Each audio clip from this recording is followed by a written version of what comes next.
Bonjour à tous et à toutes. Je suis heureuse de vous retrouver pour ce second épisode de notre feuilleton sur les peintres jésuites à la cour de Chine. La dernière fois, nous avons examiné dans quelles circonstances des artistes jésuites avaient été invités par l'empereur Kangxi à Pékin et le rôle joué par Louis XIV dans ce voyage. Et nous avons vu également la déstabilisation qu'avaient pu supporter ces artistes une fois arrivés en Chine, déstabilisation à la fois personnelle et artistique, puisqu'ils découvraient des formes de peinture extrêmement différentes de celles pour lesquelles ils avaient été formés. Aujourd'hui, nous allons nous attacher à ce qui leur est arrivé à la cour de Chine et plus spécialement au projet des empereurs mandchous. Les jésuites avaient pour projet d'opérer des conversions et les empereurs mandchous avaient pour projet d'unifier leur empire en utilisant les peintres jésuites, en les amenant à produire une peinture de commande au service de l'Empire et où le style occidental est certes perceptible, mais il est d'abord intégré à la culture chinoise. C'est ce que nous allons approfondir aujourd'hui. Qu'attendaient les empereurs mandchous des peintres jésuites et quels problèmes se posent à nous pour en interpréter le résultat avec notre propre culture occidentale? Alors, dans cette diapo d'accueil, vous avez un portrait de Qianlong qui a été peint par Castiglione en 1736, c'est-à-dire au moment où Qianlong a pris le pouvoir.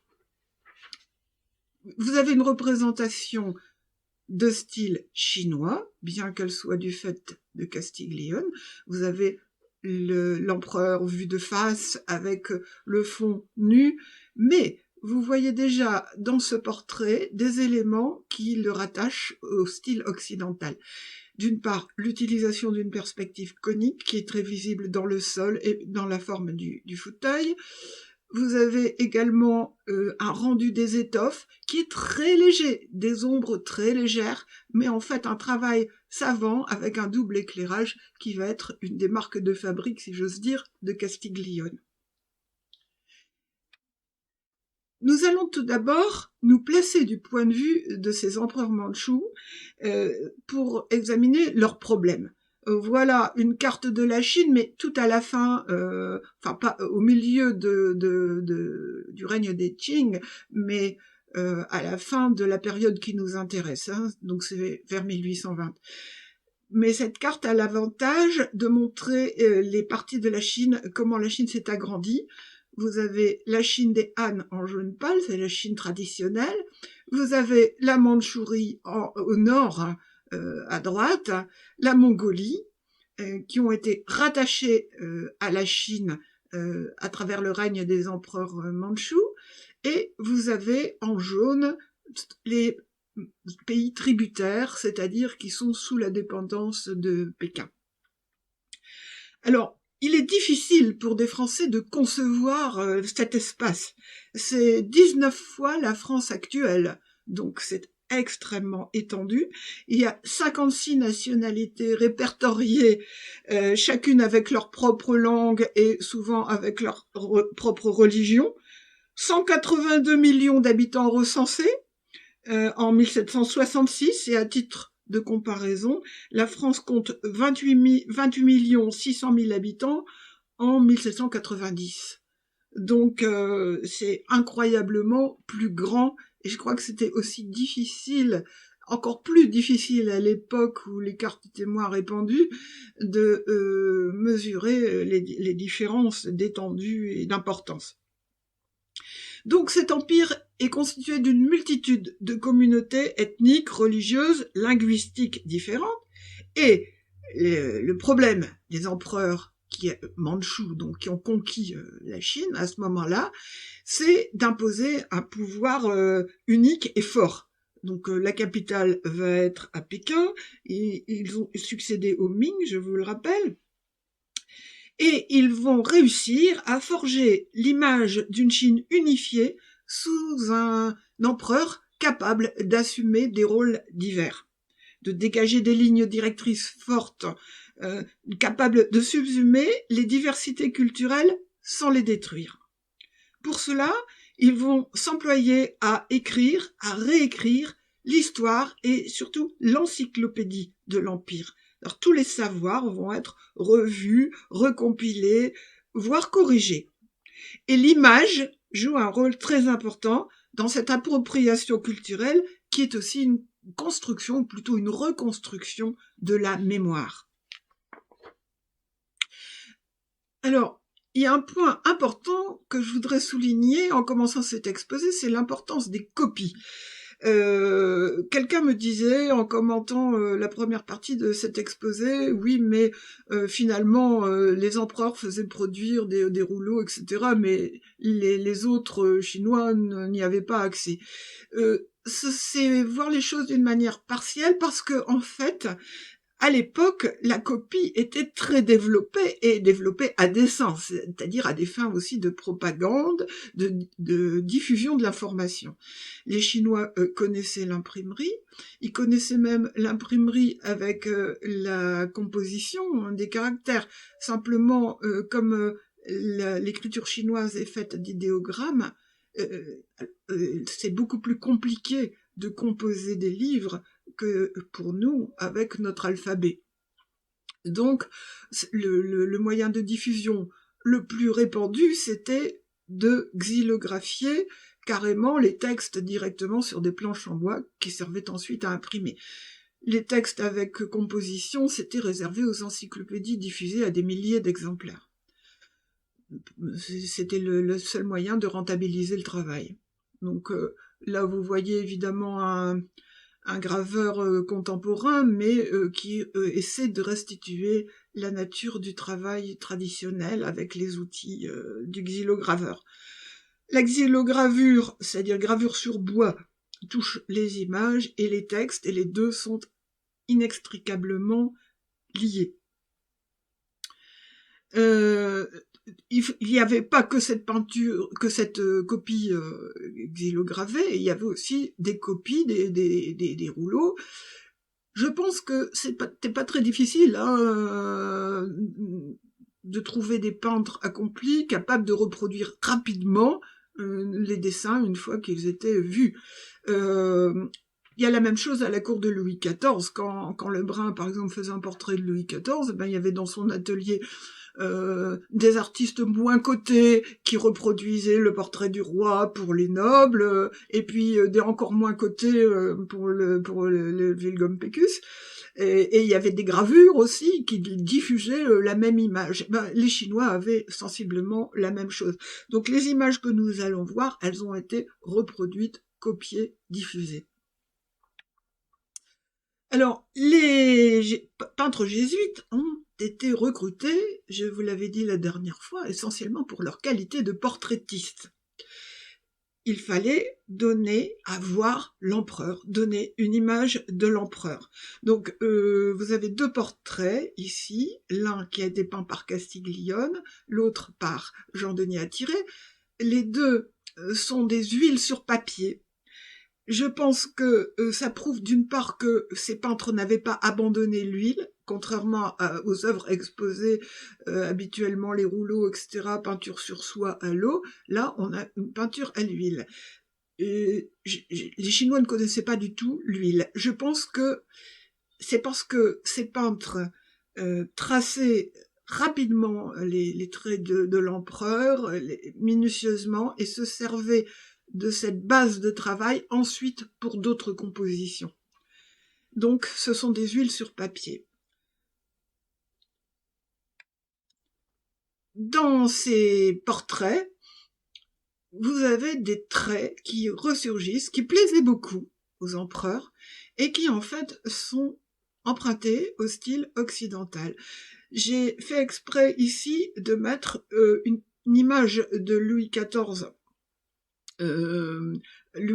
à cheval, parce que on a une posture conventionnelle du souverain à cheval qu'on retrouve ici dans ce portrait qui a été tracé par Castiglione. Les Chinois connaissaient l'empereur à cheval, si j'ose dire, le portrait de l'empereur à cheval, mais le cheval était beaucoup plus stylisé et pas dans cette posture qui donne un peu de relief avec la tête tournée vers le spectateur. Je voudrais souligner devant ces deux images la différence de taille entre les productions que je n'ai pas pu restituer dans le diaporama. Vous voyez que le portrait de Qianlong en grand uniforme d'apparat, c'est bien sûr pas comme ça qu'il apparaissait dans les batailles, hein. C'est extrêmement détaillé et c'est une peinture qui fait quand même 3,22 m sur 2,32 m. Alors que le tableau de Louis XIV que j'ai dû agrandir un peu pour le rendre visible, ne fait que 69,5 sur 59 cm. C'était vraisemblablement un de ces portraits qui était donné pour diffuser l'image du roi. Donc, ce portrait très, très célèbre, c'est une des œuvres les plus célèbres de Castiglione. Ce que je regrette beaucoup, c'est de ne pas pouvoir vous zoomer sur les petits détails de cette image, parce que je ne l'ai pas dans une qualité suffisante. Vous voyez les arrière-plans aussi, qui ne sont pas du tout chinois. Le travail très léger, parce que Castiglione y allait très doucement, travail très léger des nuages, de la profondeur de champ, de l'arrière-plan du paysage, ça n'est pas du tout chinois, on aurait un fond uni, vraisemblablement dans un tableau chinois. Vous avez également un détail tout en bas, ça fait penser un petit peu à Dürer, une touffe d'herbe qui est d'une précision extrême, j'aimerais bien pouvoir vous la montrer à la loupe, mais voilà, la particularité de ces tableaux, c'est qu'on peut les regarder de loin et on peut les regarder à la loupe, c'est-à-dire une extraordinaire minutie dans la réalisation. Alors, les empereurs, leur problème, c'est de donner donc une image d'eux-mêmes, et cette image d'eux-mêmes, traditionnellement, elle doit être vue de face, les yeux et les oreilles ouvertes au public parce que l'empereur voit et entend son peuple. Et d'autre part, la particularité des empereurs mandchous, c'est qu'ils vont vouloir donner d'eux-mêmes une image culturelle, c'est-à-dire pas seulement une image de puissance militaire, comme dans le tableau que nous venons de voir précédemment, mais une image de quelqu'un qui a une force morale et politique affirmée. Là, vous avez l'image du premier de ces trois empereurs Kangxi, et ce tableau est certainement de Gherardini, c'est un tableau donc assez ancien. La perspective est parfaite, ce qui montre bien que c'est pas là d'une main chinoise, vraisemblablement c'est une perspective conique. L'éclairage montre aussi des ombres légères, mais il y a des effets de lumière qui sont aussi visibles dans les étagères. Et surtout, le personnage, il est dans une tenue très simple, qui montre sa simplicité. Alors, c'est la tenue mandchoue classique. C'est ce que devaient porter le plus souvent, en fait, les empereurs dans leur intimité, mais tous les mandchous. Il n'y avait pas de faste vestimentaire dans l'intimité. Et vous avez simplement la marque du pouvoir, c'est la perle qui est attachée au chapeau. Je trouve cette image d'un modernisme extrême, dans la force des couleurs. Elle a été choisie pour l'affiche d'une exposition sur la Chine au musée du Louvre, mais elle est très forte. Et vous avez le livre. Kangxi se présente comme un empereur qui lit, qui écrit. Et c'est cette image de gardien de la culture lettrée que vont conserver ses successeurs. Vous avez à droite le portrait de Kangxi au moment où pour une cérémonie de son règne, et qui est peint par un Chinois, et vous voyez une grande différence en fait dans le traitement. Petit clin d'œil, cette préoccupation de donner une image du pouvoir liée à la culture lettrée, n'est pas une préoccupation qui a disparu avec les empereurs de Chine. Comme vous pouvez voir, Mitterrand, son image officielle, c'était avec les livres en arrière-plan, un livre dans la main, et avec cette attitude de regard direct vers le public. Voilà, Tianlong, le petit-fils de Kangxi, lui, alors, ce qui est intéressant dans cette image, il se représente non pas en train de lire, mais en train d'écrire. Tous ces empereurs sont des calligraphes et des calligraphes renommés. Alors, en fait, ils produisaient beaucoup des livres qui étaient édités au moins 2 par an. Tous les jours, Kangxi passait 1 heure à calligraphier. Ils se levaient très tôt le matin, 4 heures du matin, ils allaient se coucher assez tôt le soir. Ils avaient une vie qui était, en dehors des fêtes, pas extrêmement réglée. Et c'était des travailleurs. Les 3 empereurs de cette période étaient des grands travailleurs, mais ils prenaient le temps tous les jours de se consacrer à des poèmes calligraphiés. Donc là, c'est un tableau de Castiglione représentant Tianlong, mais il a un costume confucéen sur cette image, hein, ce qui n'est pas neutre, nous reviendrons dessus. Il est toujours entouré d'objets précieux. Ça, c'est une caractéristique aussi des Chinois de l'époque, qui étaient vraiment des grands collectionneurs, et donc les lettrés, je parle bien entendu, donc un vase de fleurs, des objets sculptés précieux sur son bureau qui lui donnaient l'inspiration, et ce regard un peu perdu dans le vague, avec en arrière-plan les jardins. Ça, c'est l'image de Tianlong. Il va se faire peindre en costume de lettré en train d'écrire à de nombreuses reprises jusqu'à un âge avancé. Là, ce n'est pas une peinture de Castiglione, donc je l'ai mise en plus petit. C'est là on voit qu'il s'est empâté, hein, il est à la fin de sa vie puisqu'il va mourir à près de 80 ans, donc et il se fait encore peindre avec la plume, le pinceau, pardon, je dis la plume, et c'est, vous voyez, mon habitude occidentale, le pinceau à la main. Là, c'est encore un tableau de Castiglione qui est extrêmement connu. Vous en avez sur la droite une vue un peu plus détaillée. Ce tableau est très symbolique. Vous avez la passation de pouvoir entre Yongzheng et Tianlong. En fait, cette passation de pouvoir, elle est fictive. C'est symbolique parce que en fait, on ne savait pas qui succéderait à Yongzheng quand il est mort. Il avait eu lui-même tant de problèmes quand il a accédé au trône qu'il avait établi tout un cérémonial pour sa succession. Il avait mis le nom de son successeur, en l'occurrence son fils Tianlong, dans un coffret gardé qui ne devait être ouvert qu'à sa mort. Donc on ne savait pas que c'était Tianlong qui lui succéderait. Et les empereurs de Chine se succèdent de père en fils, mais ce n'est pas forcément le fils aîné qui a les droits sur l'héritage, comme en France. Donc c'est celui que choisit l'empereur, en fait. Donc vous avez ici une passation de pouvoir qui est imaginée par le peintre. Vous avez toujours en arrière-plan les objets précieux sur une petite table, et vous avez au premier plan ce qu'on appelle une pierre de lettré. C'est une pierre très tourmentée qu'on va retrouver dans de nombreux tableaux de Castiglione, qu'il a certainement emprunté à un coin du jardin impérial. Mais en fait, ces pierres étaient collectionnées par les lettrés. C'est pour ça qu'on les appelle les pierres de lettrés. Et les Chinois aimaient ces pierres très tourmentées. Et vous avez un autre élément très caractéristique et symbolique dans la peinture chinoise, qui est le bambou.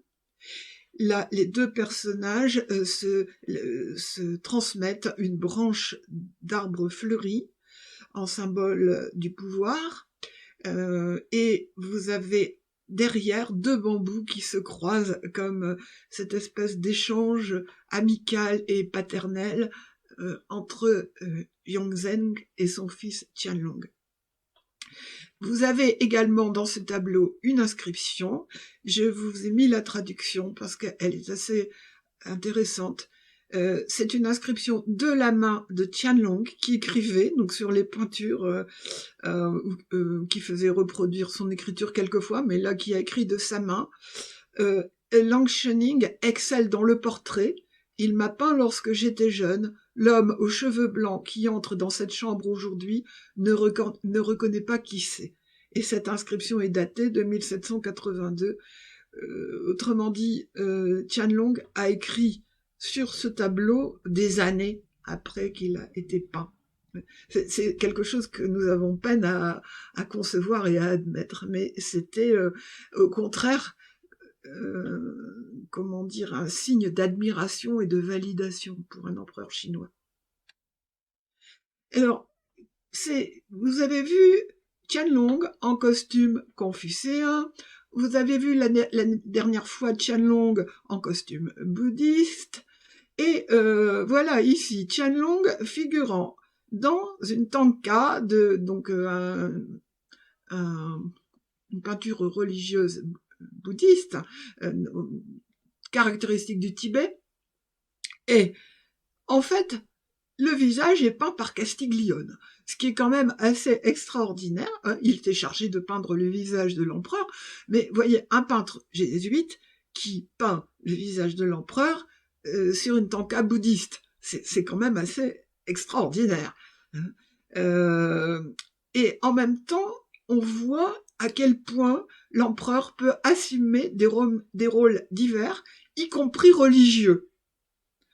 Donc, c'est pour dire aussi que, a priori, les empereurs n'avaient rien contre la religion catholique, et que si Kangxi, au départ, était favorable aux catholiques, il était aussi favorable aux bouddhistes, aux taoïstes, aux confucianistes. Et tout cela était un peu indifférent, mais c'est les relations avec la papauté qui vont créer des problèmes.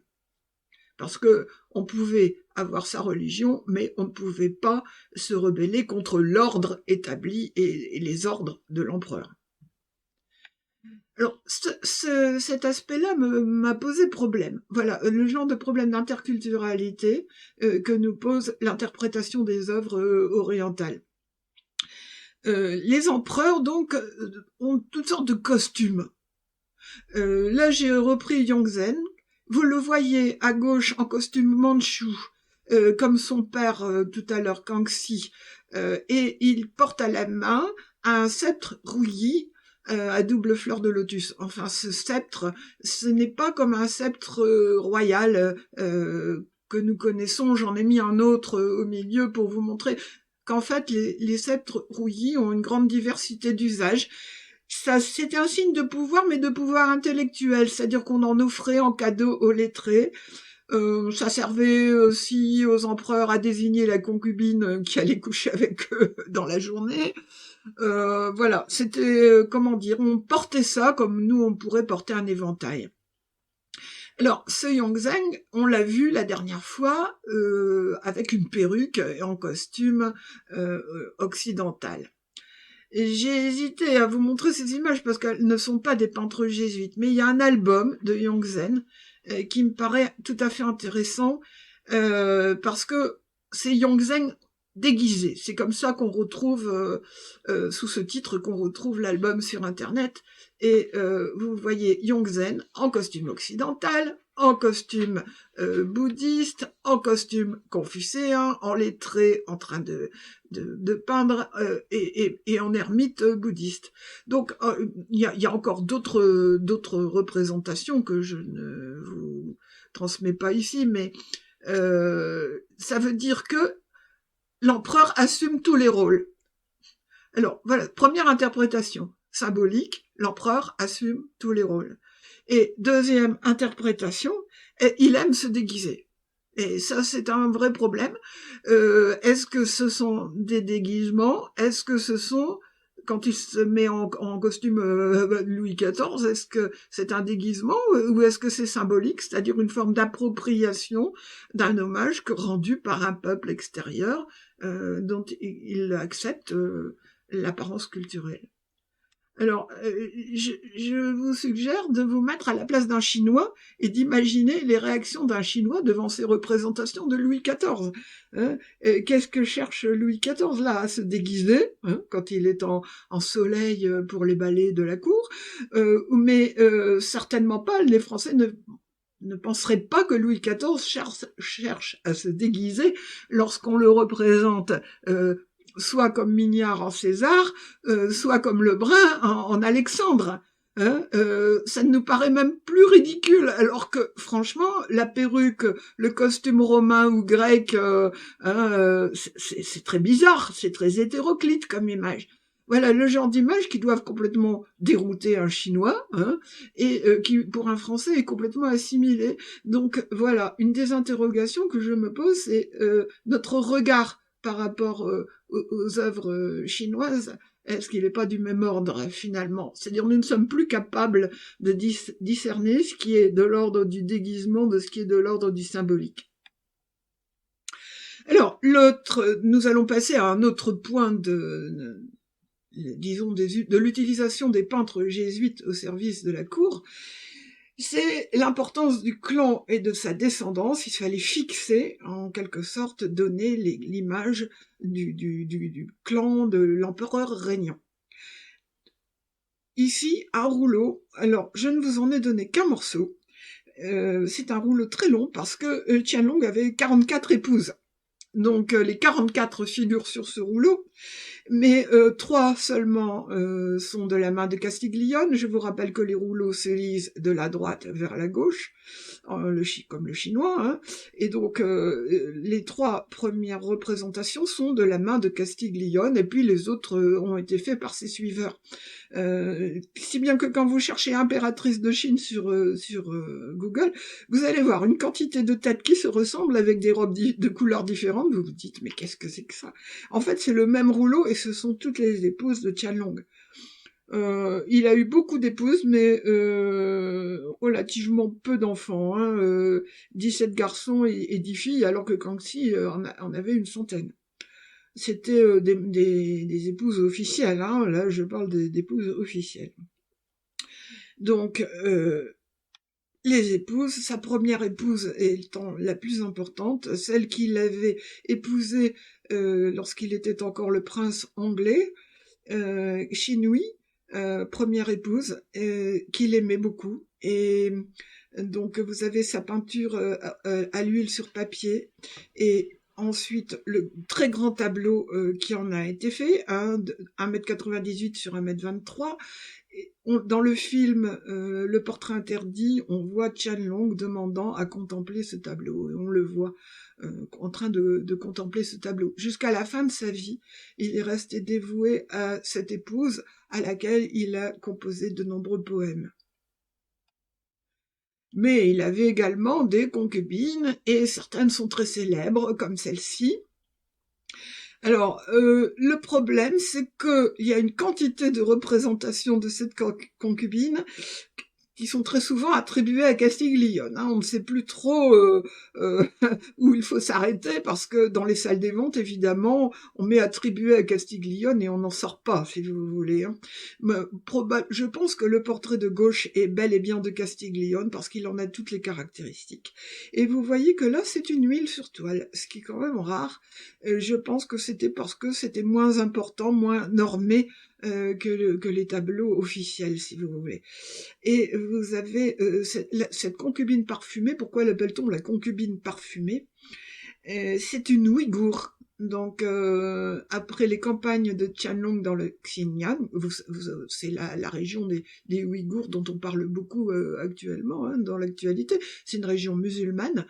Donc, quand ils ont été soumis, elle a vraisemblablement été remise à Qianlong comme tribu, ou en tout cas, il y a eu un mariage arrangé avec des tributaires.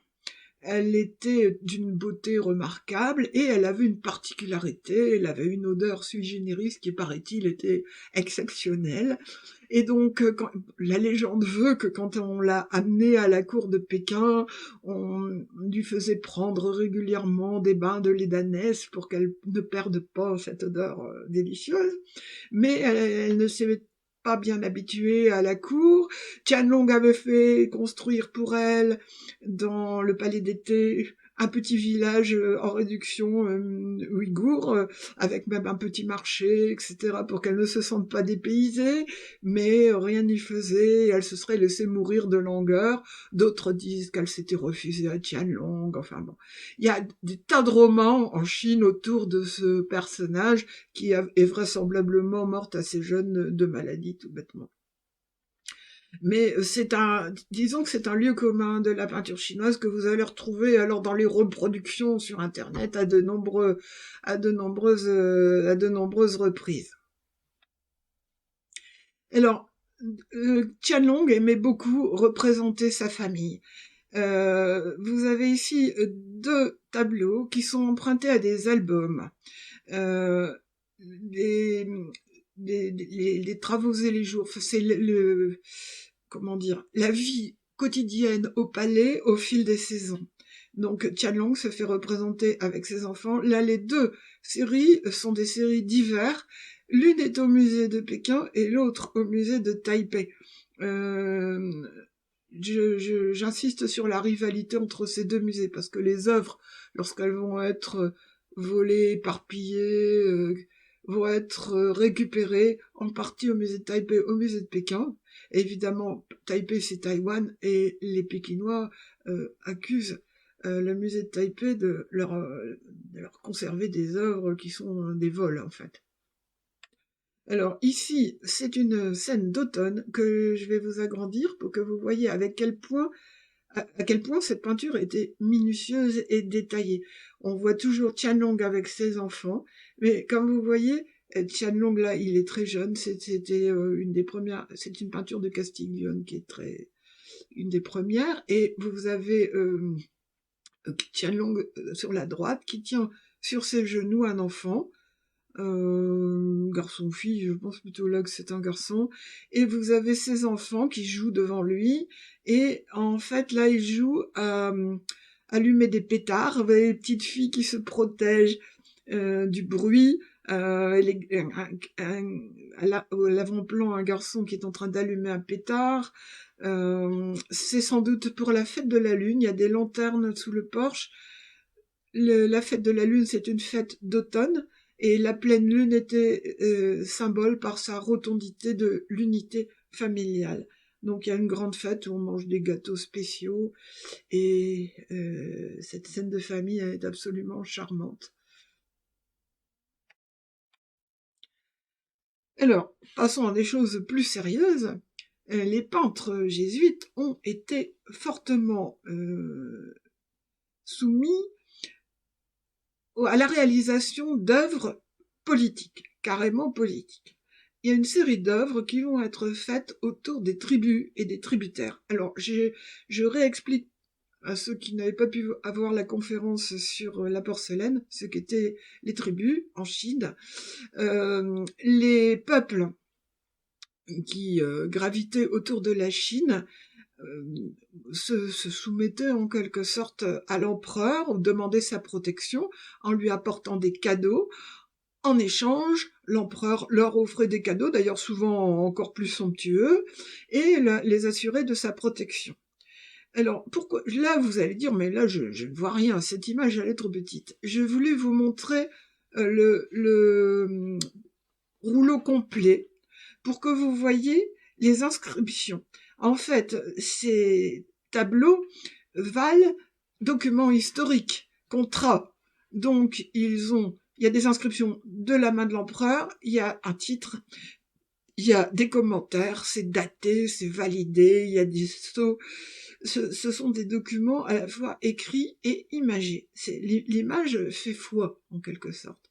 Et donc là, on va se rapprocher, je vais me rapprocher de la partie peinte uniquement. Voilà, donc c'est peint par Castiglione.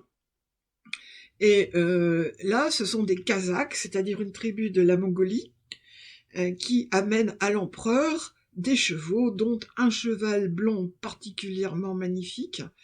Et vous avez l'empereur sur la droite, assis dans son fauteuil, au milieu de ses serviteurs, qui reçoit le tribut. Donc, vous voyez, le rouleau fait 45 cm sur 2,69 m. Si je regarde un peu plus près ce qui est écrit, Tianlong a écrit de sa propre main: la manière des formes est celle de Castiglione, ce cheval est un dragon, à quoi bon en faire l'éloge, il vole dans les nuées, son hennissement traverse les cieux, je n'ai pas envoyé une seconde expédition, mon seul rayonnement a suffi à consolider l'Empire. Vous voyez, bon, par rapport à Louis XIV, je crois que le rayonnement vaut le soleil d'Occident. Alors, regardons d'un peu plus près maintenant ce tableau. Vous voyez ici l'empereur assis sur sa chaise, avec toujours les pieds légèrement surélevés. Il est sur une estrade. La perspective est parfaite, hein.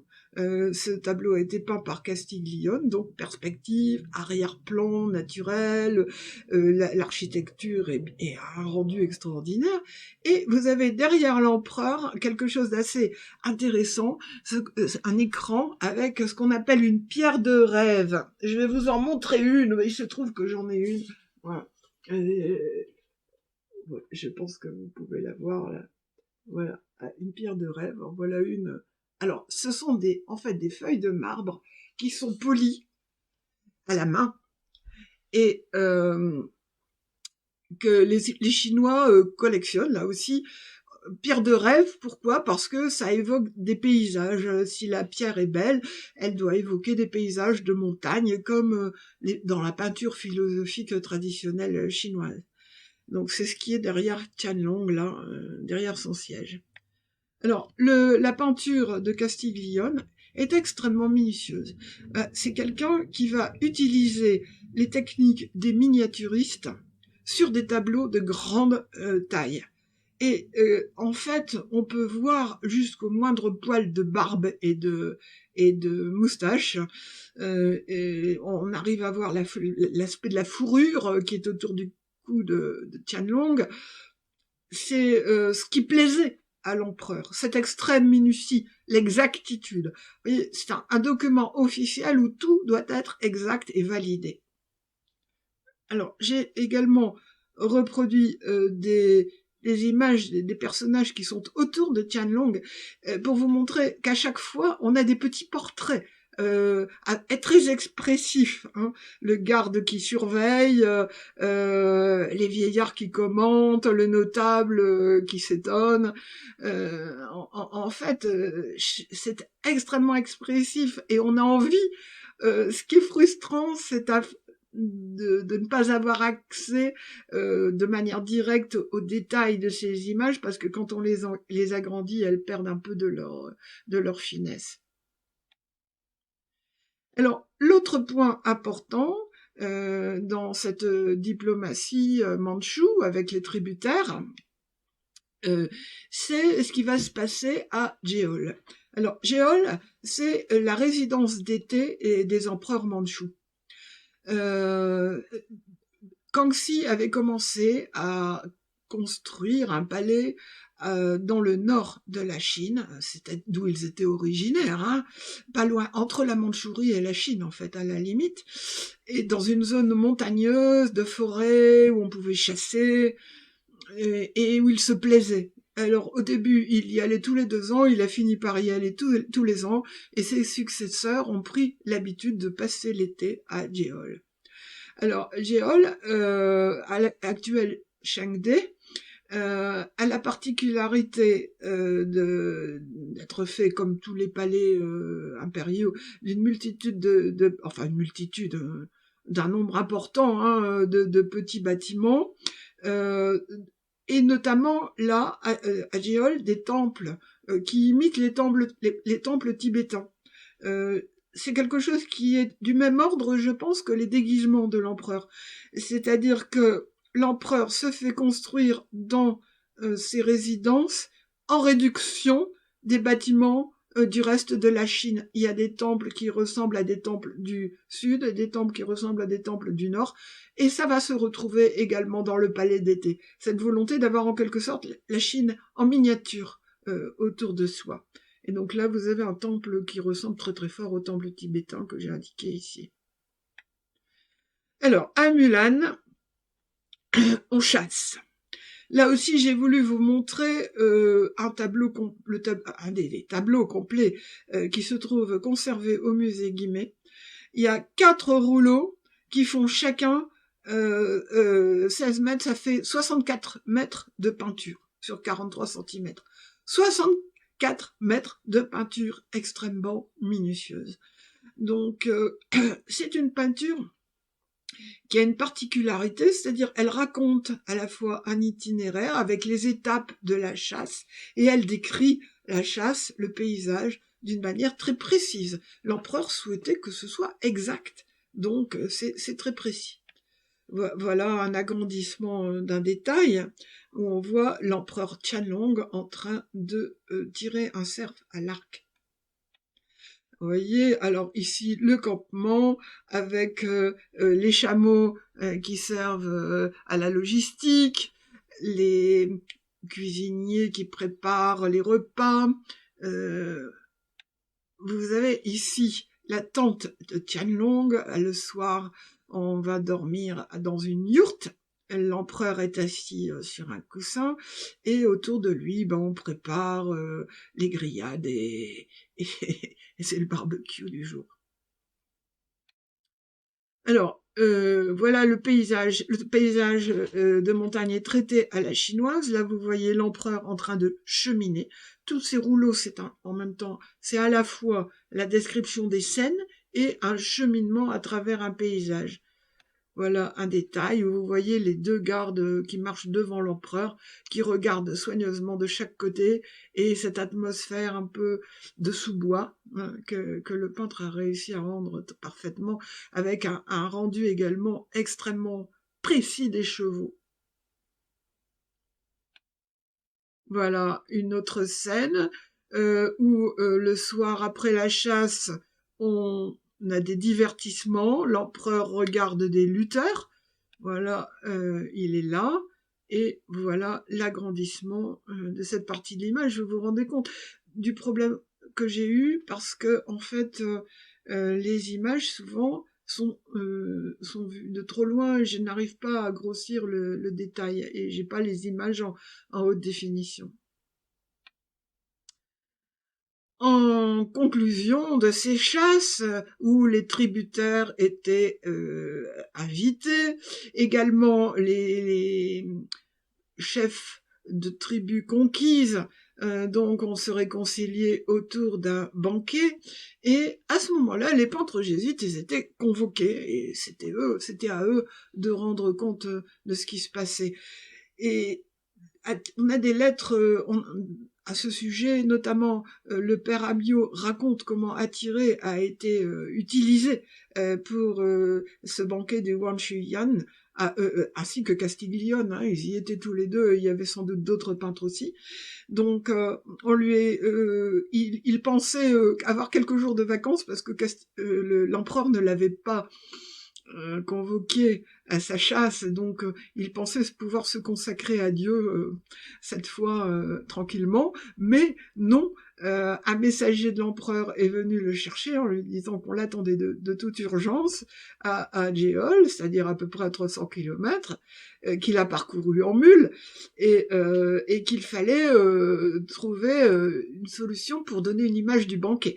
Donc il est arrivé là, imaginez, c'est extrêmement difficile d'avoir un point de vue. Il fallait un point de vue en plus qui mette, si possible, en valeur l'empereur. Et en plus, Attiré était malade, il avait une bronchite vraisemblablement et un flux de ventre, comme on disait à l'époque. Donc l'empereur lui a envoyé son médecin et puis il a eu droit à un jour de congé et il a fallu qu'il se mette au travail immédiatement. Donc il a peint cette image du banquet, donc événement historique en 1754, et il n'était pas tout jeune, hein. Et vous avez là l'empereur qui est sous son parasol. Et ce que vous voyez à l'avant-plan, les grands échafaudages rouges, là, c'est parce qu'on prépare un spectacle d'acrobatie. Et vous avez les cuisines en arrière-plan et la grande tente dans laquelle va se dérouler le banquet. Ainsi que vous avez, pardon, excusez-moi, vous avez les invités qui sont soigneusement gardés. Les personnages en bleu, ce sont les gardes de l'empereur. On se rend compte que ces empereurs, on les voyait toujours de loin avec une garde extrêmement importante en plusieurs cercles. C'était très réglé. Et leur vie était évidemment souvent en danger, et donc ils devaient être absolument protégés. Et c'était très important d'avoir ces gardes tout autour. Il y a jamais, on les voit jamais en position proche du public. Y compris d'ailleurs dans leur résidence, hein, contrairement à Versailles où on pouvait voir le roi et s'approcher, on ne s'approchait pas de l'empereur. Même les courtisans ne s'approchaient pas de l'empereur. Dans le palais d'été, le palais d'été était réservé à la famille stricte. Voilà. Alors, au cours de ce banquet, eh bien, le malheureux attiré a été chargé de faire le portrait des chefs mongols qui étaient invités. Et ça a eu un succès extraordinaire, hein. Alors vous voyez, les tenues dans les Mongols, c'est comme pour les Mandchous, la perle au chapeau est le synonyme du pouvoir. Vous avez Dawaji qui est Khan Djungar, donc un personnage très important. Et les autres, alors Attiré était chargé de faire au moins 2 portraits par jour, parce qu'il fallait pas lasser les invités par des pauses trop longues. Donc il devait travailler très très vite, et donc il a travaillé là aussi à l'huile sur papier. Alors ces tableaux étaient en fait destinés, on a une trace par justement un témoignage du père Amiot, ils étaient destinés à des compositions plus importantes dans un palais, dans un bâtiment réservé du palais d'été, le bâtiment de la Clarté pourpre, qui était consacré aux victoires de Tianlong, aux hommes célèbres, et donc il voulait avoir un rouleau avec les tributaires Djungar. Mais ce rouleau, nous n'en avons pas de trace, et je pense qu'il n'a même pas pu être réalisé. Alors il paraît que les chefs mongols en question étaient extrêmement admiratifs devant le travail d'Attiré, ça les faisait beaucoup rire, et en plus donc il devait travailler avec tout le monde autour de lui, en train de lui poser des questions, et ça devait être particulièrement stressant, en tout cas d'après ce que dit le père Amiot. Alors, il y a un autre point qui nous intéresse aussi dans ces peintures, c'est les symboles du bon gouvernement.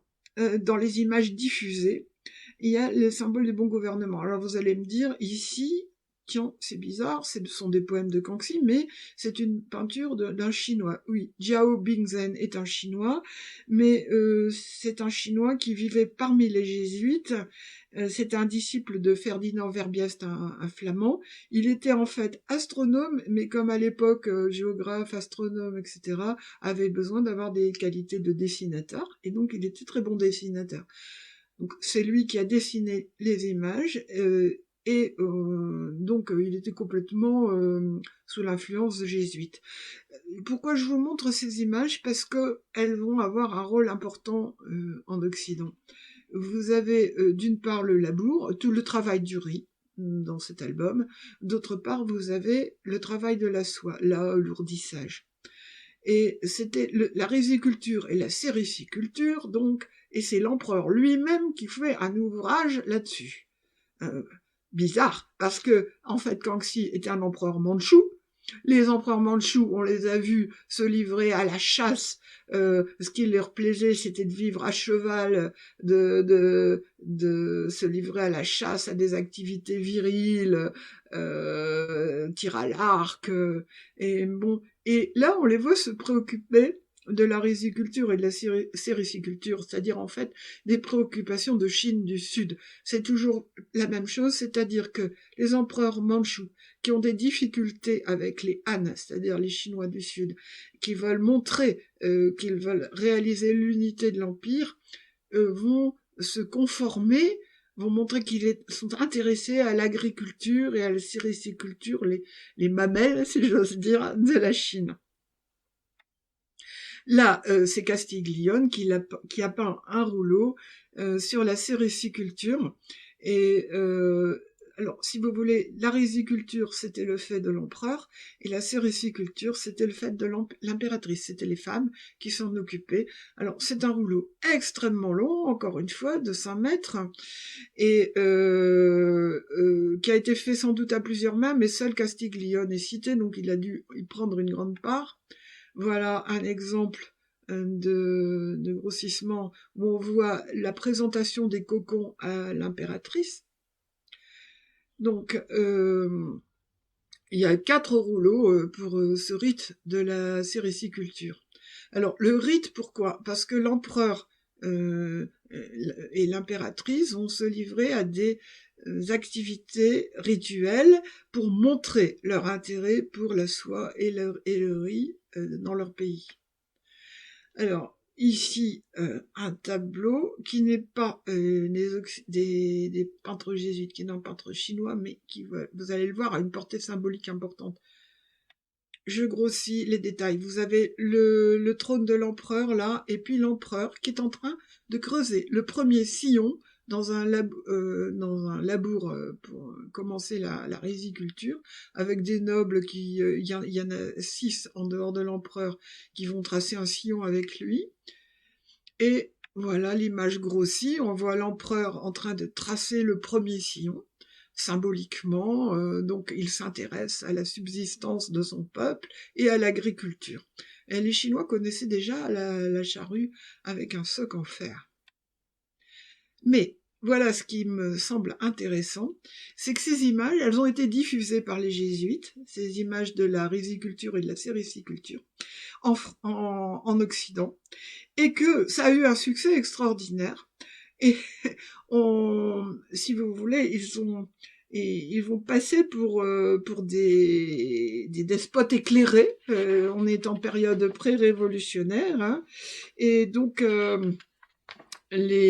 notamment Voltaire va faire l'éloge de l'empereur de Chine comme d'un empereur, d'un souverain éclairé, capable de s'intéresser à la subsistance de son peuple, alors qu'il y a des crises de subsistance, hein, en France notamment, et aussi tout le mouvement des physiocrates va prendre comme référence l'empereur de Chine, les physiocrates qui s'intéressaient à un pouvoir éclairé reposant sur la ruralité. Et là, vous avez 2 images assez extraordinaires. C'est d'une part l'empereur l'empereur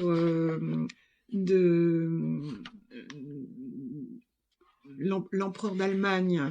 Attendez, je vais pas me là, je vais.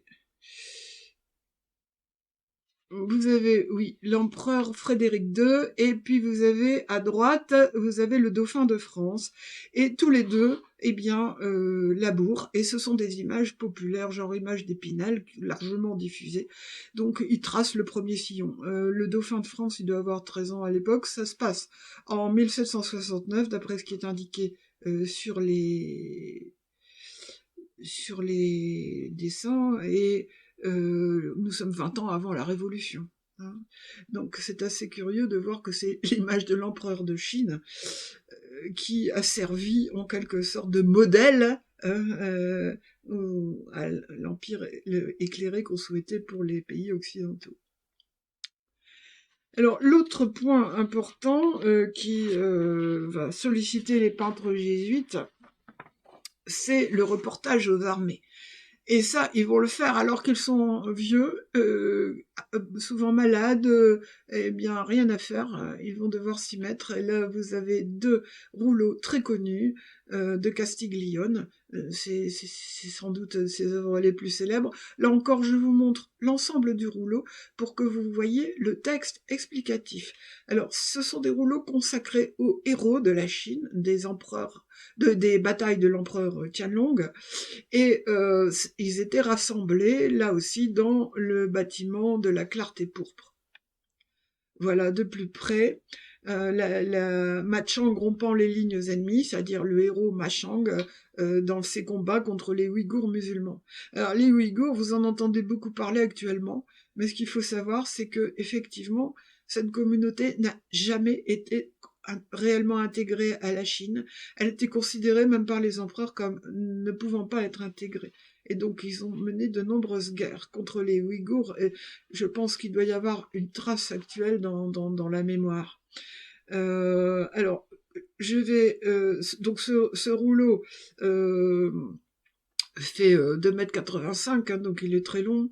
Nous allons pouvoir en agrandir les détails. Vous voyez, l'extrême minutie de cette peinture, on peut distinguer les poils des chevaux, l'empennage des flèches, la plume de paon sur le chapeau, le tissage du costume. C'est une peinture extrêmement minutieuse. Voilà Alors, ce qu'il y a d'aussi extraordinaire, c'est la saisie du mouvement. Là, Castiglione a inauguré quelque chose dans la saisie des mouvements, notamment des chevaux. Imaginez ce que c'est pour un peintre que de saisir ce mouvement. Là, le personnage est en train de mourir, son chapeau tombe, et quand vous voyez le visage, vous vous rendez compte de l'expression, de l'extrême minutie du détail de ce Ouïghour en train de mourir percé de flèches. Là, c'est Ayussi brandissant sa lance, autre tableau extrêmement célèbre qui lui est au musée de Taipei. Voilà, le voilà grossi. Vous voyez, l'extrême minutie, c'est ça qui est caractéristique. C'était un portraitiste, mais en même temps, il y a la vue d'ensemble. Il y a en même temps le mouvement. Alors, ces guerres, ces déplacements, ces chasses demandaient des chevaux. Et là, on arrive à l'œuvre principale de Castiglione, qu'il a peinte en 1728. C'est un élevage de chevaux. Les chevaux étaient en fait élevés dans le nord de la Chine, par troupeau. Là aussi, j'ai voulu vous montrer l'ensemble de la peinture, hein, 7,76 m, presque 8 mètres, sur 94 cm, et c'est peint très minutieusement. D'autre part, c'est peint à l'occidental, c'est-à-dire avec un paysage en perspective. Là, on est sous Yongzheng, et Castiglione peut encore peindre avec une perspective. Yongzheng était beaucoup moins interventionniste que Qianlong, et il peint le paysage à l'occidental. Alors, toujours avec une grande minutie et un sens de l'observation absolument extraordinaire. Les chevaux en train de se battre, le poulain avec sa mère, voilà. Ici, les chevaux en train de se battre, c'est extraordinaire d'équilibre, et la végétation est traitée toujours avec une précision extrême. Voilà, ici une autre scène du bord de l'eau, où on voit les gardiens des chevaux en train de les laver dans l'eau. Un cheval se frotte le dos contre un arbre, et un petit poulain cherche à téter sa mère. C'est tout à fait charmant. Et en même temps, vous avez ces lointains qui s'effacent doucement. C'est typique de l'Occident. Là, je vous montre ce détail parce que ça montre l'inspiration ancienne que recherchaient les peintres à l'époque. Le cheval maigre et le cheval gras, c'est un thème classique de la peinture chinoise. Le cheval gras, c'est le symbole du lettré prospère qui se sert au passage lorsqu'il a des finances à gérer. Et le cheval maigre, c'est le bon serviteur qui reste maigre parce que il ne pratique pas la concussion. Est-ce que Castiglione alors a fait à cette référence cheval maigre de Gonkai, mais on en trouve plein des cheval gras, cheval maigre dans la peinture chinoise. Il est possible qu'il ait fait référence parce qu'il avait accès à ces peintures, il pouvait les voir, mais vraisemblablement que l'aspect symbolique lui échappait. On voit pas trop quel symbolisme ça pourrait avoir dans cette peinture des 100 chevaux. Alors, pour les 100 chevaux, je voudrais encore signaler que vous pouvez voir ce tableau en animation. Ça a été fait au musée de Taipei. Si vous vous référez à notre site, vous avez une cytographie complète et en cliquant, vous pourrez arriver au musée de Taipei, voir ce tableau en détail et surtout le voir aussi par un artiste qui l'a animé en vidéo. Alors, l'autre point auquel vont être attachés les artistes jésuites, c'est l'encyclopédie visuelle de la Chine. C'est le grand projet de Qianlong, c'est et de Kangxi aussi, c'était déjà le cas, faire un inventaire des animaux, des plantes. Donc il y a une encyclopédie qui est à la fois texte et image, et de plus en plus souvent, au XVIIIe siècle, les Chinois vont utiliser les albums, qu'on a une bibliothèque de peinture, dit-on parfois, parce que en fait, ça permet de relier le texte et l'image et de les consulter facilement. Alors, vous avez un album qui est particulièrement renommé de Castiglione. Si vous vous référez à notre cytographie, vous pouvez le contempler en entier, et ça vaut le coup, sur de la peinture sur soie, absolument magnifique. Là, vous voyez un petit format et une extraordinaire minutie. Alors, c'est ce que les Chinois appellent la peinture sans os, c'est-à-dire il n'y a pas de contour, c'est la couleur simplement qui donne le contour. Donc, des fleurs, papillons et aussi des oiseaux. Et, si vous voulez, moi, là, j'admire complètement ces œuvres parce que imaginons-nous à une période où la photographie n'existe pas. Il faut avoir une extraordinaire mémoire visuelle pour représenter les oiseaux avec une telle vérité dans ses attitudes. C'est vrai, si vous voulez, ça frappe. Quand vous comparez avec Audubon, par exemple, qui est un peintre animalier américain du 19e siècle, eh bien, je préfère Castiglione. Déjà parce que Castiglione regardait les oiseaux, mémorisait les scènes et les reproduisait, alors que Audubon, il tuait les oiseaux, il se baladait dans la campagne avec son fusil, puis ensuite il leur mettait des fils de fer pour pouvoir les dessiner tranquillement. Ça m'a révolté d'apprendre ça sur lui, mais Castiglione, lui, les oiseaux là en train de picorer les grains de millet, c'est absolument fabuleux de précision. Voilà d'autres tableaux très connus de Castiglione. Alors, il est vraisemblable que ce soit des animaux qui étaient dans le palais d'été de l'empereur. Et vous voyez notamment sur la droite un faucon blanc, et en fait, les animaux blancs portaient bonheur. Donc, Castiglione va peindre beaucoup d'animaux blancs, mais c'est parce que c'était des animaux qui étaient offerts à l'empereur comme porte-bonheur, notamment par les tribus. Et la grue et ses gruons, les grues et leurs petits gruons, c'est très mignon également. Alors, pour terminer cet exposé, je voudrais faire un petit peu avec vous le point sur ce qui peut caractériser le nouveau style hybride qui a été utilisé par les peintres jésuites. D'abord, de plus en plus, les médiums et les supports restent chinois.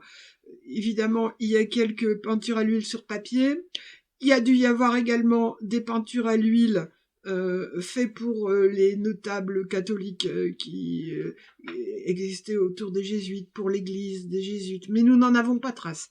Et de toute façon, ce n'est pas ce qui dominait. L'empereur n'aimait pas la peinture à l'huile. On n'a jamais vraiment compris pourquoi il y a eu cet abandon total de la peinture à l'huile. La soie domine pour plusieurs raisons. Non pas le prix, parce que le papier traité coûte très cher, mais pour des raisons de tradition et au plan technique, une meilleure absorption de la couleur. Donc voilà pour les supports. Le peintre utilise les règles de la perspective conique occidentale et travaille sur les lointains, ce que ne faisaient pas les Chinois. Il utilise le modelé, mais d'une manière très discrète. Dans les tableaux de Castiglione, vous n'avez pas une grande impression de relief comme dans ses premières œuvres. Il utilise deux sources d'éclairage opposées et en fait, le modelé existe, mais il est extrêmement doux et discret. Ces techniques vont beaucoup plaire aux empereurs. Je pense que l'empereur Qianlong, ce qui lui plaisait, c'était que c'était une peinture à la fois précise, puisqu'on utilisait les techniques des miniaturistes, c'était une peinture très précise, et en même temps avec des vues d'ensemble qui représentaient ce qu'il voulait voir représenter. Le père Benoît raconte dans une lettre, si vous voulez, ce qui s'est passé après la mort de Castiglione et d'Attiré. Qianlong avait encore envie d'avoir des peintres jésuites. On a fait venir notamment le père Panzi, et Qianlong lui explique comment il voulait être peint. Je vous lis le passage. Il veut être peint de face et non de biais, comme on le fait en Europe. Il fallait que les parties semblables des deux côtés du visage paraissent également dans le portrait, de sorte que le portrait regarde toujours le spectateur. Il fait remarquer certains faits, auxquels il souhaiterait que le peintre portât une attention particulière. Il fait remarquer qu'il avait sur son sourcil gauche un petit espace vide qui se voyait à peine. Il désirait que ce défaut fût représenté sur la peinture, car, dit-il, c'est mon portrait qu'il peint, il ne faut pas qu'il me flatte, il en est de même des rides de mon visage. Il faut avertir le peintre de les faire paraître davantage. Il faut toutes les représenter et ne pas me faire paraître plus jeune que je ne suis. À 80 ans passés, ne serait-il pas extraordinaire que je fusse sans rides? Il voulut aussi que chaque poil de sa barbe fût représenté. Donc, en fait, Qianlong pose devant l'histoire, si vous voulez. Il veut que... ce qu'il voudrait, c'est une photo. De même que les reportages aux armées, nous parlerons la semaine prochaine des scènes de bataille qui ont eu une importance particulière, mais là, c'est l'exactitude, la minutie documentaire. Il y a sans doute un apport occidental, mais il y a aussi un lien entre la minutie des peintres du Nord. Je pense notamment aux miniaturistes persans dont Qianlong avait des exemplaires, et des peintres du Nord. Et au Nord, on aimait ça, la miniature. Et d'autre part, le style du Sud, les traits. Il y a une espèce de synthèse entre les deux qui est particulièrement originale. Donc, nous avons constaté aujourd'hui à quel point le talent des peintres jésuites était mis au service du pouvoir mandchou. Mais on peut dire qu'ils ne se sont pas repliés sur leur rôle de peintre de cour. Ils ont toujours gardé des liens avec leur ordre et avec le pays d'où ils venaient, à la fois des liens épistolaires, mais aussi des liens artistiques. Et c'est ce que nous examinerons la prochaine fois. Les liens entre la Chine et la France en particulier vont être extrêmement originaux, et j'espère que vous aurez l'occasion de nous rejoindre dimanche prochain. À bientôt, et merci à Jacques Desrumaux pour tout son apport technique.